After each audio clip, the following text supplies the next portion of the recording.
Argentina has declared a triumph after the European Union referred to the Falkland Islands as Las Islas Malvinas in an official document.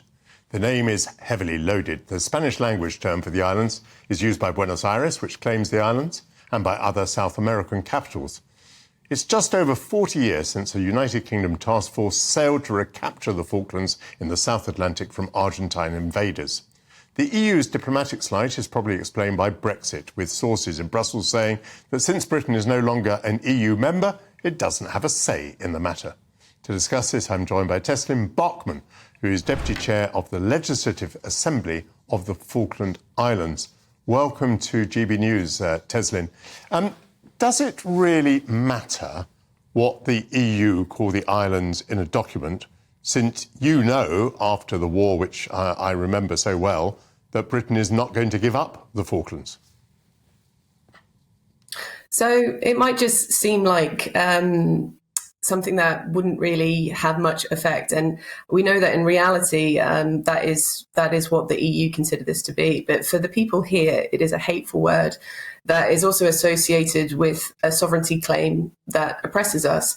And it's used throughout kind of propaganda campaigns of the government of Argentina to delegitimize us as a people.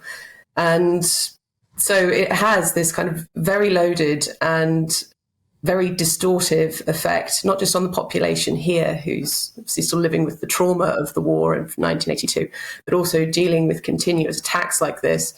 So it does mean a lot more. How does the sovereignty claim oppress you? Tell me about your sort of day-to-day experience. It's kind of unusual. So growing up here, obviously as a child, you think it is a normal situation. It is your life. We grew up learning about the war. My mum was 16 when the war happened, and she was locked up at Goose Green, and learning what she went through as a child with her family. It was incredibly sad. But unfortunately, this kind of bullying action, this kind of international lobbying to try to remove our rights as a people is something that's all too familiar. So it spreads across everything. And quite recently, the government of Argentina cut off one of our commercial air links, for example. They threatened businesses who want to trade and participate in our economy. And obviously, growing up as a child, there were minefields everywhere surrounding Stanley, surrounding Goose Green, surrounding other settlements. That meant that large areas of our land were just cut off to us. And Teslyn, please tell me in your own words why it is that Argentina has no legitimate claim to the islands and that Britain does. I mean, it's completely unfounded. I mean, regardless of the slightly hilarious version of history that they promulgate around the world, there are still people today in our society, in our free and fair society, that are descendants from the first inhabitants of these islands in 1833. And there is absolutely no legitimacy to any of it. We are the only people of the Falkland Islands that have ever been. So this attempt to try to write us out of history, unfortunately, it is something that our small population's always going to have to fight against.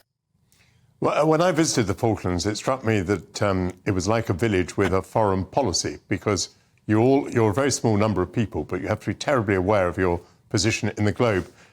Will you make a protest yourselves to the European Union about the misuse of language?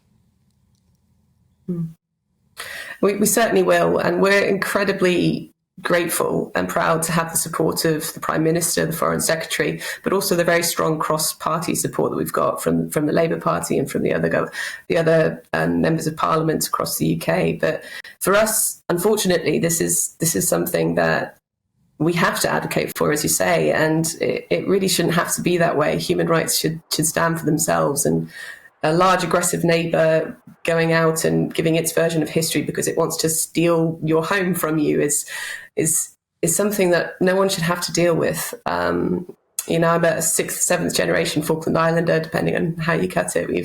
We've been here since the beginning of the Falkland Islands history, and that has to stand for something. I hope that EU officials are tuned into GB News at the moment. Thank you very much indeed, Teslyn Barkman.